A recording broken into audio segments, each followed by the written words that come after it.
Series जिसका नाम है हैप्पीनेस। सीरीज की शुरुआत एक स्कूल में होती है जहां पुलिस ऑफिसर कुक यून नाम के स्टूडेंट से बात कर रहा है। यून बहुत ही शांत बैठा होता है, लेकिन सब डरते हैं कि वो उसे करने वाला है, क्योंकि लेग इंजरी की वजह से वो जिंदगी भर अपना फेवरेट बास्केटबॉल गेम नहीं खेल सकता। तभी साइबम नाम की स्टूडेंट यून के पास आकर समझाती है कि लाइफ में बेसबॉल ही सब कुछ नहीं है, लाइफ में और भी कई मौके आएंगे, लेकिन रिस्क लेना भी बहुत जरूरी होता है। ये कहकर वो यून को नीचे धक्का देती है, पर नीचे पुलिस उसको सेफ्टी से नेट में पकड़ लेते हैं। पुलिस साइबम को पकड़ लेती है कि वो यून को मार डालना चाहती थी, पर साइबम कहती है कि मैं इस तमाशे को जल्द से जल्द खत्म कर देना चाहती थी ताकि स्टूडेंट्स घर जा सके। यून पूछता है कि क्या तुम मेरी गर्लफ्रेंड बनोगी। अब 12 साल बाद दिखाते हैं तो साइबम SOU यानी कि स्पेशल ऑपरेशन यूनिट में काम करने लगती है, जो कि टेरर अटैक्स वगैरह को हैंडल करता है। प्रैक्टिस के दौरान स्क्वाड का नया मेंबर बहुत ही अग्रेसिव होता है और ज़ॉम्बी जैसा बिहेव करने लगता है। जब होश में आता है तो उसे इस बारे में कुछ भी याद नहीं होता। इसी बीच यून ने पुलिस फोर्स ज्वाइन कर ली है और वो कू की यूनिट में है जिसने स्कूल में उसकी जान बचाने की कोशिश की थी। उसकी लेग इंजरी ठीक तो नहीं हुई है, लेकिन फिर भी वो एक क्लब के लिए सब्स्टिट्यूट के तौर पर खेलता है और उसे इसके अच्छे पैसे मिल जाते हैं। फिर वो इन्वेस्टिगेशन सेक्शन को ज्वाइन करता है और उसको एक आदमी के बारे में पता लगता है जिसने अग्रेसिव हालत में एक आदमी का खून कर दिया था। क्राइम साइट पर पहुंचकर उसे एक मिस्ट्री ड्रग मिलता है जिसकी वजह से वो आदमी अग्रेसिव होकर खून करने को तैयार हो गया था। यून और साइबम अब बहुत ही अच्छे फ्रेंड्स बन गए हैं। एक बार लड़ाई के दौरान साइबम के हाथ में चोट आ गई थी। इस मिशन का कमांडर टाइसोक साइबम और उसके कुछ साथियों को क्वारंटाइन सेंटर में लेके चला जाता है, क्योंकि वे इन्फेक्टेड लोगों के संपर्क में आ गए थे।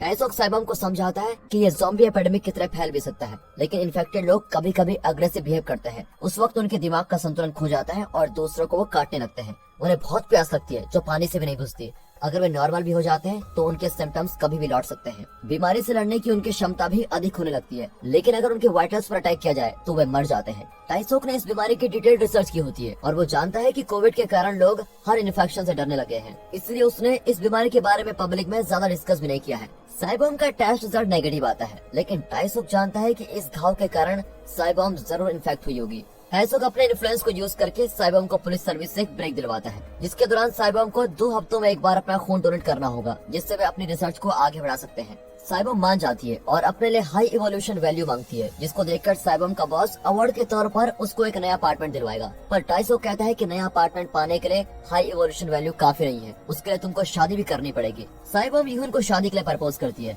यून अपना और साइबम का पास्ट याद करता है और उसका प्रपोजल मान लेता है, पर लगता नहीं इन दोनों के बीच प्यार है। वे सिर्फ इस नए अपार्टमेंट के लिए शादी कर रहे हैं। आखिर यून और साइबम शादी करके नए अपार्टमेंट में शिफ्ट हो जाते हैं। वहाँ सोनी नाम की छोटी लड़की बताती है कि इस अपार्टमेंट को 2 भागों में बांटा गया है। ऊपर वाले फ्लोर्स पर अमीर लोग हैं और निचले फ्लोर्स पर गरीब लोग रहते हैं। आधी रात को ऊपर से कुछ आवाजें आती है। जब यून चेक करता है तो जेंग नाम का आदमी बताता है, मैं अपने घर में चीजें अरेंज कर रहा था। अब अगले दिन साइबम अपने क्लोज फ्रेंड बिनो को क्वारंटाइन सेंटर में लेके जा रही होती है, क्योंकि बिनो ने कहा था कि वो एक इन्फेक्टेड आदमी के कांटेक्ट में आ गया था। पर साइबम नहीं जानती कि बिनो ये सब कुछ वीडियो टेप करना चाहता है कि क्वारंटाइन सेंटर में क्या क्या हो रहा है। वो इस वीडियो टेप को मीडिया के हाथों में बेचना चाहता है। अब बिनो का एग्जामिनेशन शुरू होता है और मौका पाकर वो कुछ ऑफिसर्स को फॉलो करता है जो इन्फेक्टेड लोगों को कंटेनर्स में शिफ्ट कर रहे होते हैं। बिनो सब कुछ रिकॉर्ड करता है, हालांकि उसने नॉन डिस्क्लोजर एग्रीमेंट साइन किया था कि यहाँ की कोई बात बाहर नहीं जाएगी। रिकॉर्डिंग करते करते वो खुद अंदर फंस जाता है। टाइसोक को पता चलता है कि इस इन्फेक्शन की वजह एक ड्रग है, जिसके बारे में यून ने पता लगाया था। अब टाइसोक और यून मिलकर पता लगाने का फैसला करते हैं कि ये ड्रग कहाँ से उत्पन्न हुआ था।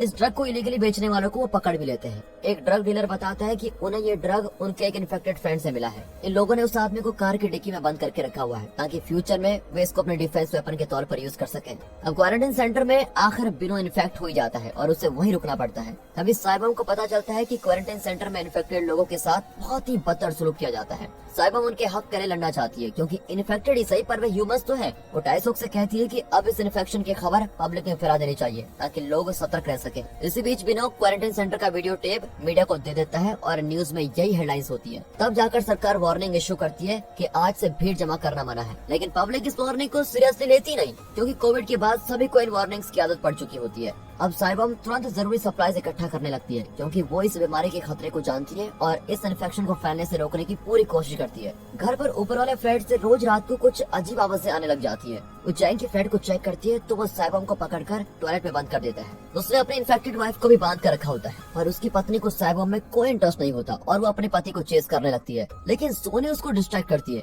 इतने में साइबॉम और यूहून आकर उसको रोकते हैं और टाइसोक उसको क्वारंटाइन सेंटर में ट्रांसफर कर देता है। अब अपार्टमेंट के लोग वहाँ के मिनी मार्केट से जरूरी चीजें इकट्ठा करने लगते हैं। इसी बीच टाइसोक मीडिया को ऑफिशियली बताता है कि मैडनेस नाम की यह अजीब बीमारी फैल रही है, लेकिन उसकी टीम इसका सोल्यूशन ढूंढने में लगी हुई है। यहाँ साइबॉम की लाइफ को खतरे में डालने के लिए यूहून जैंग को पंच करता है और उसका घर सर्च करता है। तब उसे वही इलीगल ड्रग मिलता है। वो ड्रग को टाइसोक के हवाले करता है और पता लगाने को कहता है कि ये सच में मैडनेस की वजह से हुआ है कि नहीं। अगले दिन यूहून को पता चलता है कि जैंग की वाइफ मर चुकी है, पर यूहून को शक होता है कि इन्फेक्शन होने से पहले ही जैंग ने अपनी पत्नी को मार डाला था। टाइसोक ने जिस ड्रग डीलर को अरेस्ट किया था वो बताता है कि साइबॉम के अपार्टमेंट के बेसमेंट में ही ड्रग बेचा जा रहा है। इस ड्रग का नाम है नेक्स्ट और इससे लोगों का कंसंट्रेशन इम्प्रूव होता है। जैंग की पत्नी रोज ये ड्रग खरीदती थी। अब इन्फेक्शन को रोकने के लिए टाइसोक तुरंत पूरे अपार्टमेंट को सील कर देता है, जिससे कोई अपार्टमेंट के बाहर न जाए और न ही कोई अंदर आए। सोनी के पेरेंट्स घर पर नहीं होते, इसलिए साइबॉम उसकी माँ को प्रॉमिस करती है कि वो सोनी का ख्याल रखेगी। उसकी माँ को सोनी की फिक्र थी क्योंकि वो बच्ची एक हार्ट पेशेंट है। फिटनेस सेंटर में अपार्टमेंट रेजिडेंट्स की मीटिंग होती है।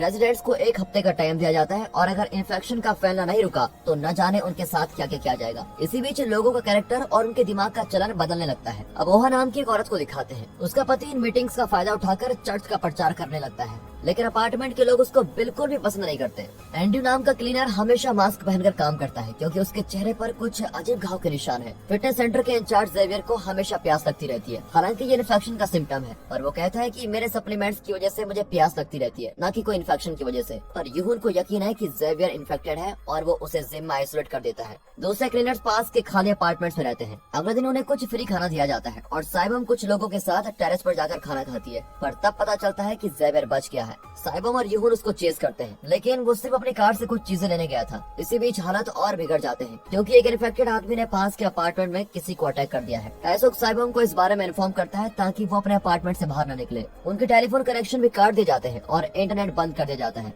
इसी बीच यूहून रियलाइज करता है कि जैंग ने अपनी पत्नी की प्रॉपर्टी हथियाने के लिए उसका खून किया था, लेकिन उसके पास इसका कोई एविडेंस नहीं होता। उसकी पत्नी की मैनेजर जिया अक्सर जैंग से मिलने आती थी और क्वारंटाइन की वजह से यहीं फंस जाती है। जैंग की पत्नी के कत्ल में शायद इसका भी हाथ था। मीटिंग में जिया एक लॉयर को सेड्यूस करने लगती है, हालांकि लॉयर शादीशुदा होता है। अगले दिन जैंग क्लीनिंग स्टाफ से कहता है कि बाहर जाकर मेरे लिए चीजें खरीद कर लाने वाले को मैं $300 दूंगा। 3 क्लीनर्स उसकी शर्त मान लेते हैं। साइबम और यूहून दूसरे सर्वाइवर्स की तलाश में जाते हैं। अब डैनी नाम का ब्लॉगर अपने कंटेंट के लिए उनकी मदद करने को आता है, लेकिन उन्हें बहुत परेशान करता है। डिपार्टमेंटल स्टोर में साइबम एक स्टाफ को देखती है जो इन्फेक्टेड नहीं है, पर बाकी लोग जमीन पर खून देखकर डरने लगते हैं। डैनी सब कुछ रिकॉर्ड कर रहा होता है और उसकी हरकतें कुछ इन्फेक्टेड लोगों को जगा भी देती हैं। वे ढेर सारे सप्लाईज लेकर आते हैं, लेकिन ओहा उनको अंदर नहीं आने देती। ऊपर से जैंग अपने मोबाइल फोन पर म्यूजिक बजाकर जानबूझकर ज़ॉम्बीज का ध्यान आकर्षित करने लगता है। ये लोग किसी तरह अपार्टमेंट के अंदर आई जाते हैं। यूहून गुस्से में जैंग को अटैक करता है और उसका खून उसके चेहरे पर मारने लगता है, पर साइबम आकर उसको रोक लेती है। यहाँ डैनी इंटरनेट कनेक्शन का इंतजार कर रहा होता है ताकि वो अपना वीडियो पोस्ट कर ले, पर बदकिस्मती से स्टोर से चीजें लेते वक्त उसका सेलफोन कहीं गिर गया था। दूसरी ओर टाइसोक इस इन्फेक्शन की वैक्सीन बनाने के लिए लगातार रिसर्च करवा रहा है क्योंकि उसकी वाइफ भी इन्फेक्टेड है, पर वो खुश है कि उसका पहला बच्चा होने वाला है। कुछ महीने पहले उसने निमोनिया ड्रग के बारे में डिस्कस किया था, लेकिन वो फेल हो गया। फिर उन्हें ये नया ड्रग मिला जो लोगों का कंसंट्रेशन बढ़ाता है। प्राइम मिनिस्टर अक्सर ड्रग लिया करता था। एक दिन टाइसोक और उसकी पत्नी प्राइम मिनिस्टर के घर डिनर पर गए थे। तब प्राइम मिनिस्टर पर ड्रग का असर पड़ने लगा और अग्रेसिव होकर उसने टाइसोक की पत्नी पर अटैक किया। इस वजह से वो इन्फेक्ट हो गई और अब एक स्पेशल वार्ड में उसको रखा गया है और प्राइम मिनिस्टर को क्वारंटाइन सेंटर में रखा गया है और वहीं से देश की सेवा में लगा हुआ है। इसी बीच एक चौंका देने वाला खुलासा होता है। प्राइम मिनिस्टर की निगरानी में ही नेक्स्ट नाम का ये ड्रग पब्लिक में बांटा गया था। उसका प्लान था कि इन्फेक्शन के फैलने से देश में अव्यवस्था फैलेगी और फिर वो तुरंत वैक्सीन बनाकर रिलीज कर देगा। अगर वो चाहता तो टाइसोक की पत्नी को वैक्सीन देकर ठीक कर सकता था, लेकिन वो पूरे देश में गड़बड़ी करके बाद में वैक्सीन रिलीज करना चाहता था ताकि जल्दी वैक्सीन बनाने का क्रेडिट उसे मिल जाए और उसकी पदवी बनी रहे। इसी बीच टाइसोक और उसकी असिस्टेंट जिजू ऑफिशियल्स को बताते हैं कि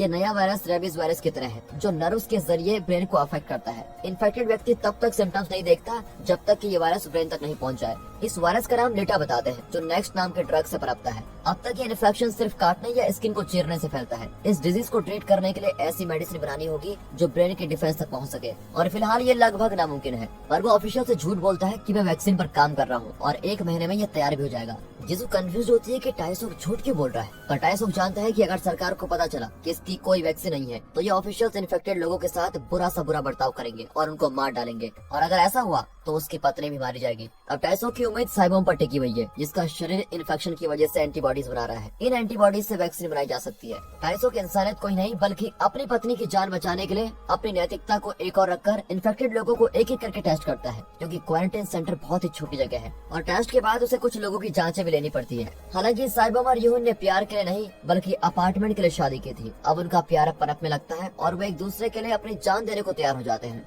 दूसरी ओर ओहा अपार्टमेंट प्रेसिडेंट बनने की लगातार कोशिश करती रहती है, क्योंकि इसमें उसका बड़ा फायदा है। जिम में कुक जेवियर पर नजर रखते हुए है ताकि वो बचकर किसी और को इन्फेक्ट न कर सके। जब वो जरा नॉर्मल हो जाता है तो बताता है कि वो और उसके दोस्त नेक्स्ट ड्रग बेचा करते थे और खुद भी उसको लेते थे। तब रॉबी नाम का आदमी कहता है कि हम एक एक करके जेवियर पर नजर रखेंगे। साइबम उसका शुक्र अदा करती है क्योंकि उसने इन्फेक्टेड लोगों को उनका हक दिलाने में मदद की थी। रॉबी कहता है कि तुमने एक बार मुझे जो मिलिट्री शर्ट दिया था वो मुझको बहुत ही पसंद है। मुझे एपोकलिप्टिक सब्जेक्ट्स में बहुत ही इंटरेस्ट है और मेरे ख्याल से पृथ्वी बहुत बड़े खतरे में है, इसीलिए मैं सर्वाइवल के सारे इक्विपमेंट्स को कलेक्ट कर रहा हूँ और पैंडेमिक से पहले ही मैंने खाने का बहुत सारा स्टॉक इकट्ठा कर लिया था। अब जेवियर यूहन को बताता है कि रॉबी ने अपने दोस्त से नेक्स्ट ड्रग खरीदा है। जब सोनी बताती है कि साइबम रॉबी के साथ 15th फ्लोर पर गई तो वे और परेशान हो जाते हैं। डिपार्टमेंटल स्टोर से बुराम नाम की लड़की डैनी को बताती है कि उसका सेलफोन गिर गया है। डैनी उसे सेलफोन लेकर अपार्टमेंट में आने को कहता है और बदले में कुछ पैसे देने का वादा भी करता है। जब वो सेलफोन लेके आती है तो एक इन्फेक्टेड आदमी उसको चेस करने लगता है। अब अपार्टमेंट के अंदर और भी इन्फेक्टेड लोग आने लगते हैं और हर तरफ भगदड़ मच जाती है। तभी सुमिन नाम का आदमी इन्फेक्ट हो जाता है, जो कि कॉन्गो नाम के रेजिडेंट का बड़ा भाई है। फिर पता चलता है कि रॉबी के बारे में यूहन का शक गलत था और वो इन्फेक्टेड नहीं है। फिर अपार्टमेंट के रेजिडेंट्स ठीक होने लगते हैं, लेकिन वे अब भी अपना शिकार ढूंढते रहते हैं। दो आदमी सोनी पर अटैक करने की कोशिश करते हैं, लेकिन साइबोम और यूहन उनको भगाई देते हैं। कुक और ओहा का पति दो इन्फेक्टेड लोगों के पास फंस जाते हैं, पर ओहा का पति उन्हें क्रॉस दिखाकर भगा देता है। यूहन डैनी और बोराम को चेक करने आता है और उन्हें डांटता है कि तुम दोनों की बेवकूफी की वजह से कई लोगों की जानें खतरे में पड़ गई है। जेवियर किसी तरह बच निकलता है और साइबोम और यूहन पर अटैक करता है। इतने में टाइसोक आकर जेवियर को मार डालता है, क्योंकि साइबोम उसके रिसर्च के लिए बहुत इंपॉर्टेंट है। अब यूहन बताता है कि साइबोम के हाथ के घाव भर नहीं रहे हैं, मतलब यकीनन साइबोम का शरीर एंटीबॉडीज प्रोड्यूस कर रहा है। टाइसोक एक्सप्लेन करता है कि पूरे शहर पर मिलिट्री रूल लगने वाला है। 3-4 दिन में अपार्टमेंट का पानी और इलेक्ट्रिसिटी भी कट कर दी जाएगी, इसलिए हमें और तेजी से लड़ना होगा। फिर टाइसोक साइबोम को एनेस्थीसिया देकर जबरदस्ती अपने टेस्ट के लिए लेके जाता है और वो साइबोम की जान लेने को भी तैयार हो जाता है। फिर यूहन एन वक्त पर आकर टाइसोक को पकड़ लेता है, पर तभी कुछ सोल्जर्स उसको शूट करने आ जाते हैं। लेकिन साइबोम अपने इरादे की पक्की है और खुद को बखूबी डिफेंड कर लेती है। अब और कोई रास्ता न पाकर टाइसोक साइबोम से ब्लड डोनेट करने की रिक्वेस्ट करता है। साइबोम मान जाती है, क्योंकि वो भी चाहती है कि वैक्सीन जल्द से जल्द बन जाए, पर इसका ये मतलब नहीं कि साइबोम को कुछ नहीं होगा। उसके अंदर का वायरस म्यूटेट करके उसकी जान भी ले सकता है। यूहन टाइसोक से कुछ वेपन मांगता है ताकि वो आखिर तक साइबोम को प्रोटेक्ट कर सके, क्योंकि साइबोम इस देश के लिए बहुत इंपॉर्टेंट है। अब लोग पानी और इलेक्ट्रिसिटी के बिना ही जीने लगते हैं। साइबोम के खून से टाइसोक एक मेडिसिन बनाता है, जिससे कुछ लोगों की हालत थोड़ी इम्प्रूव भी होने लगती है। तभी कॉन्गो की बहन के अपार्टमेंट में सुमिन घायल पाया जाता है, पर सुमिन को बचाने के लिए वो उसको अपने फ्लैट में छुपा कर रखती है। फिर यूहन और साइबोम उन्हें बताते हैं कि वे सब क्वारंटीन में रहे। जब सरकार अनाउंस करती है कि और कई दिनों तक करंट नहीं होगा, तो ओहा स्टॉक में रखा सारा खाना रेजिडेंट से बांट देती है और क्लीनिंग स्टाफ के लिए कुछ नहीं छोड़ती। क्लीनिंग स्टाफ उन्हें कोसते हैं कि हम रिस्क लेकर बाहर गए और तुम लोगों के लिए खाना लेकर आए और अब हमें खाना नहीं मिलेगा। अब रेजिडेंट्स के सच्चे रंग ढंग सामने आते ही वे खाने के लिए एक दूसरे से लड़ने लगते हैं। साइबोम के हाथ पर घाव देखकर कुक उससे दूर ही रहता है ताकि वो भी कहीं इन्फेक्ट न हो जाए। डैनी को पता चलता है कि उसकी माँ बहुत समय से इन्फेक्टेड है, लेकिन उसके पिता ने उसे एक कमरे में छुपा कर रखा था। दरअसल जैंग की पत्नी जब उसे चेस कर रही थी तो डैनी की माँ को चोट आ गई और वो भी इन्फेक्ट हो गई। वो उसे दूसरी जगह लेके जाता है जहाँ वो किसी और को इन्फेक्ट कर सके और वो खुद अपने घर का सारा खाना क्लीनर्स के लिए लेकर आता है। साइबोम और यूहन अब एक दूसरे को अच्छी तरह समझने लगते हैं और क्लोज भी हो जाते हैं। यूहन कहता है कि 12 साल पहले तुमने मुझे जो कहा था उसने मेरी जिंदगी एकदम से बदल दी। तुमने मुझे सिखाया कि बेसबॉल के बाहर भी कोई जिंदगी है। इसी बीच रेजिडेंट सुमिन का पता लगा लेते हैं और यूहन से कहते हैं कि ये इन्फेक्टेड है, इसीलिए इसे जिम में बंद कर दो। हलचल के बीच यूहन को पता चलता है कि जैंग खुद को ही नहीं बल्कि जानबूझकर दूसरे रेजिडेंट्स को भी इन्फेक्ट कर रहा है। आखिर जैंग पकड़ा जाता है, लेकिन ओहा जैंग को छुड़ा देती है। हैरानी की बात तो यह है कि कुक भी ओहा और उसके पति का साथ देता है, क्योंकि उसे लगता है कि वे चर्च के जरिए रेजिडेंट्स की सुरक्षा कर सकते हैं। उसे डर होता है कि साइबोम कभी भी ज़ॉम्बी बन सकती है। अब क्वारंटाइन सेंटर में इन्फेक्टेड हायर ऑफिशियल्स अपना इन्फ्लुएंस यूज करके टाइसोक की वैक्सीन चुरा लेते हैं और उसे कमर्शियलाइज करना चाहते हैं। लेकिन टाइसोक भी कम नहीं है। वो वैक्सीन का ओरिजिनल फार्मूला कहीं छुपा देता है और वैक्सीन तैयार करने लगता है। यहाँ साइबम के प्रति कुक का डर देखकर साइबम को बहुत बुरा लगता है, पर यूहन कुक को एक्सप्लेन करता है कि आपको नए लोगों से डरना चाहिए क्योंकि उन पर विश्वास नहीं किया जा सकता। इसी बीच ओहा को लगता है कि वो साइबम और यूहन की वजह से ही एसोसिएशन प्रेसिडेंट नहीं बन पा रही है। जैंग भी इन दोनों को अपने रास्ते से हटाना चाहता है क्योंकि वे हमेशा जैंग को पकड़ने की कोशिश करते रहते हैं। अब इनकी हरकतों से तंग आकर साइबम रेजिडेंट्स को बताती है कि इन्फेक्टेड लोग खून के प्यासे होते जाते हैं और मैं प्रूव करूंगी कि मैं इन्फेक्टेड नहीं हूँ। इतने में यूहन साइबम के हाथ से चाकू छीनकर अपना हाथ काटता है और खून बहने लगता है और तब पता चलता है कि असल में बोराम इन्फेक्टेड है। बोराम कन्फेस करती है कि मैं पहले से इन्फेक्टेड थी, लेकिन अपार्टमेंट में आने के लिए मुझे सबसे झूठ बोलना पड़ा। अब रेजिडेंट सोचते हैं कि सिर्फ सुमिन और बोराम इन्फेक्टेड है, पर वे नहीं जानते कि डैनी की माँ भी इन्फेक्टेड है, लेकिन डैनी ने उसको छुपा के रखा हुआ है। अब कुक साइबम से माफी मांगता है और तब रिवील किया जाता है कि ओहा का पति भी बहुत समय से इन्फेक्टेड था और ओहा भी ये नहीं जानती थी। अब जानकर वो शॉक हो जाती है और अपने पति का बुरा मूड देखकर वो छुप जाती है। साइबम और यूहन उसको कंट्रोल कर लेते हैं, लेकिन ओहा का पति बचने की कोशिश करते हुए अपार्टमेंट के निचले हिस्से में गिर जाता है। इसका जिम्मेदार जैंग था, लेकिन वो मानने को तैयार नहीं होता। यहाँ क्वारंटाइन सेंटर में टाइसोक प्राइम मिनिस्टर से मिलता है, जिसे एक्सपेरिमेंट के लिए बांध कर रखा गया है और उस पर रिसर्च भी की जा रही है। टाइसोक कहता है कि इस देश के लोगों के लिए आप लगभग मर चुके हैं। ये कहकर वो पूरे देश का कंट्रोल अपने हाथ में ले लेता है। तब रिवील होता है कि अपार्टमेंट को आइसोलेट करना दरअसल एक एक्सपेरिमेंट का भाग था, जिसमें चेक किया गया कि वायरस कैसे म्यूटेट हो रहा है। इसी बीच रेजिडेंट्स रॉबी के घर पर टूट पड़ते हैं क्योंकि उसके पास बहुत सारा फूड सप्लाईज है। वो सोच में पड़ जाता है कि इन्हें खाना दूं या न दूं। साइबम भी उसे कन्विंस करने की कोशिश करती है। टाइसोक ने साइबम के खून से जो मेडिसिन बनाई थी, उसके पिछले डोज से उसकी पत्नी ठीक होने लगती है, पर अब टाइसोक दुविधा में पड़ जाता है कि वो अपनी पत्नी को बचाए या बच्चे को। हालांकि बच्चा इन्फेक्ट हो गया होगा। यहाँ ओहा के पति के साथ लड़ते हुए यूहन भी इन्फेक्ट हो गया था, लेकिन वो ये बात सबसे छुपाता है। रॉबी अचानक गायब हो जाता है और एक लेटर छोड़ता है कि मेरे घर का सारा खाना रेजिडेंट्स में बांट दो। फिर एक क्लीनर मरा हुआ पाया जाता है। दरअसल रॉबी का इन्फेक्शन बहुत तेज हो गया था, जिसकी वजह से वो भाग गया था, पर जाते जाते एक क्लीनर को अटैक करके चला गया। अब दिखाते हैं तो जिया और लोयर के बीच अफेयर हो जाता है और इस बात से लोयर की पत्नी बहुत चिढ़ जाती है। यहाँ टाइसो की पत्नी की हालत और खराब हो जाती है और टाइसो को अपनी वैक्सीन का लास्ट सैंपल यूज करना पड़ता है। दूसरी ओर सरकार उस पर जोर डालती है कि वो वैक्सीन का ओरिजिनल फार्मूला उनको दे दे।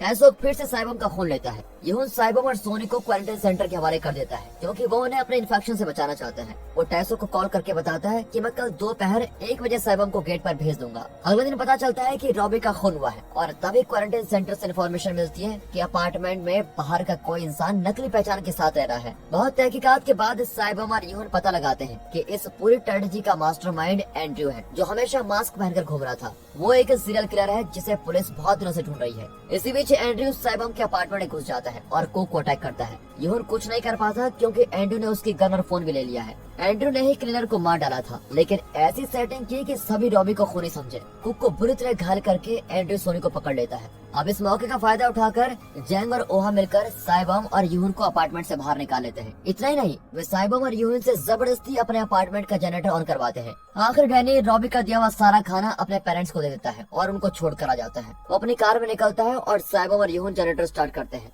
पर जनरेटर की आवाज इन्फेक्टेड लोगों को अट्रैक्ट करती है और वो डैनी की गाड़ी को ब्लॉक कर देते हैं। इसी दौरान साइबम को यूहन के शरीर का एक घाव दिखता है और फिर यूहन उससे माफी मांगता है। वो नहीं चाहता था कि साइबम उसका डरावना चेहरा देखे और तब साइबम इमोशनल होकर कहती है तुम मुझको बहुत प्यारे हो। अपार्टमेंट में एंड्रयू सोनी को लोयर के पास छोड़ जाता है, लेकिन उसकी पत्नी उसे घर ले आती है। दूसरी ओर एंड्रयू से बचकर साइबम और यूहन सीढ़ियों से अपार्टमेंट के अंदर जाते हैं और वहाँ कुक और सोनी को बचाना चाहते हैं। लोयर की पत्नी अपने पति की हरकतों से तंग आकर साइबम के साथ जाने को तैयार हो जाती है। साइबम बोराम को भी बुलाती है जो अपनी बीमारी से लड़ रही है। उनको लेने के लिए टाइसोक अपनी गाड़ी में गेट के पास तैयार होता है। अब ये बात एंड्रयू को पता चलती है और यूहन अपनी कुर्बानी देकर दूसरों को बचा लेता है। वो इमरजेंसी एग्जिट से जाता है और चाबी बाहर फेंक देता है। तभी उसका इन्फेक्शन और भी बढ़ जाता है और वो एंड्रयू पर अटैक करता है। यहाँ साइबम रेजिडेंट्स को क्वारंटाइन सेंटर में सुरक्षित लेके आती है। फिर टाइसोक साइबम को इंजेक्ट करके क्वारंटाइन सेंटर में लेके जाता है और एक्सप्लेन करता है कि उसे लेवल 4 बायोलॉजिकल सेफ्टी सेंटर में लेके जाया जाएगा। वहाँ उसके शरीर के एंटीबॉडीज से वैक्सीन तैयार की जाएगी। टाइसोक की पत्नी को ठीक करने के लिए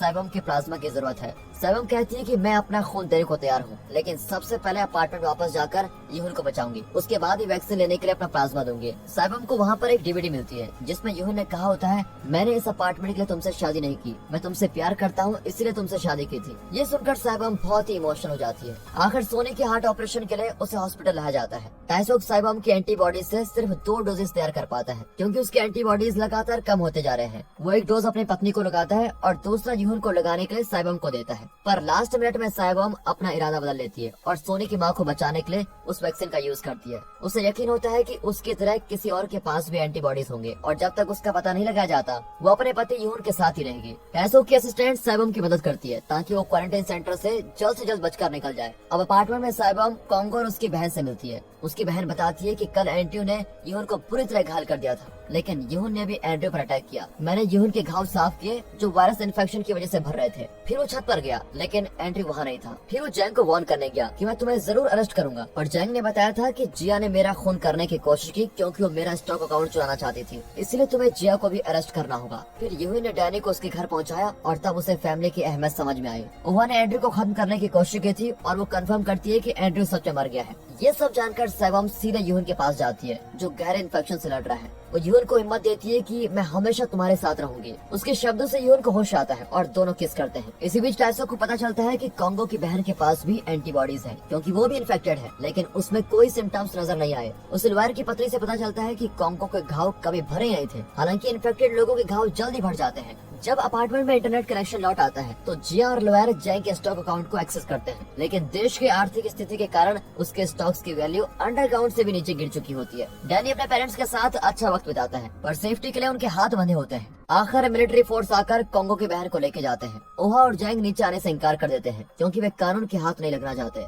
आखिर न जाने कहां से एंड्रयू अचानक आकर यून को किडनैप कर लेता है। उसे डिस्ट्रैक्ट करने के लिए साइबम अपना हाथ काट लेती है। एंड्रयू उसे अटैक करने आता है, पर एन वक्त पर यून पीछे से आकर उसके सर पर शूट कर देता है। कुछ समय बीतता है और अब वैक्सीन पूरी तरह से तैयार हो चुकी है। सभी को वैक्सीन लगाई जाती है और देश फिर से नॉर्मल होने लगता है। सर्जरी के बाद सोनी बिल्कुल ठीक हो गई है और वो सभी बच्चों की तरह मजे से खेल सकती है। लाइफ में इतनी उथल पुथल के बाद अब साइबम और यून खुश हैं और बड़ी बात यह है कि दोनों साथ में हैं। एक बार साइबम पूछती है कि तुमने पुलिस फोर्स क्यों ज्वाइन की, तो यून कहता है कि मैं तुम्हारे करीब आना चाहता था। पहले तो मैं अमेरिका जाना चाहता था, पर फिर मुझे तुम्हारी बात याद आ गई कि फ्यूचर में बहुत सारे मौके मिलेंगे, इसलिए मैंने अपना इरादा बदल लिया और रिस्क लेकर पुलिस फोर्स को ज्वाइन किया। इतना नहीं, मैं अपने आइडल मिस्टर कुक के साथ काम करना चाहता था जिन्होंने स्कूल में मेरी जान बचाई थी। उनकी और तुम्हारी वजह से मुझे खुशी का असली मतलब समझ में आया। लाइफ एक पहिया है जो कई उतार चढ़ाव से गुजरता है, पर हर मोड़ पर छोटी से छोटी बातों में खुशी बसी होती है। ये धन दौलत नहीं जिसको देखा या दिखाया जा सकता है, ये एक फीलिंग है और आज मुझे वो फीलिंग आ गई है,